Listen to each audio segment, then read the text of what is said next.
یہ نہیں فرمایا کہ میں تمہارے اندر اپنے بات قرآن کے ساتھ ابو بکر چھوڑ رہا ہوں، عمر چھوڑ رہا ہوں، عثمان چھوڑ رہا ہوں، علی چھوڑ، فرمایا میں اہل بیت چھوڑ رہا ہوں۔ صحابہ بھی وفات پا گئے، کئی صحابہ نے شادیاں نہیں کی، کئی اصحاب کے اولاد ہی نہیں ہیں، لیکن اللہ نے قرآن میں وعدہ کیا ان شانیہ هو الابتر، اے محبوب تیرا دشمن ہی بے نام رہے گا لیکن تیری آل چلے گی، تیری آل چلے گی، قیامت تک سید ہوگا، آئے گا ایک آخری سید جس کا نام مہدی ہوگا، محمد ہوگا، وہی آ کر کے پھر دجال کو بھی مارے گا، وہی آ کے جب حضرت عیسیٰ علیہ السلام کو بھی کلمہ پڑھا کر کے وہ کہیں گے کہ اب میں لا الہ الا اللہ محمد رسول اللہ کا کلمہ پڑھتا ہوں۔ ہم کیوں نہیں سناتے کربلا کا؟ چھوڑی دیا کربلا کو، شیعوں کا کام ہے یہ، تو ہمارا کام نہیں ہے۔ یہ کس نے کہہ دیا کہ یہ خالی کربلا اہل بیت نبی کی آل صرف شیعوں کا ٹھیکہ ہے؟ نص اس کو کہتے ہیں جس پہ قرآن سے دلیل آئی ہو،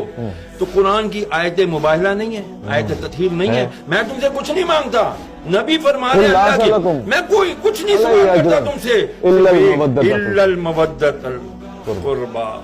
میرے اقربا کی، میرے اہل بیت کی، ان کی مودت رکھو، اور مودت محبت سے بہت عالی مقام ہے۔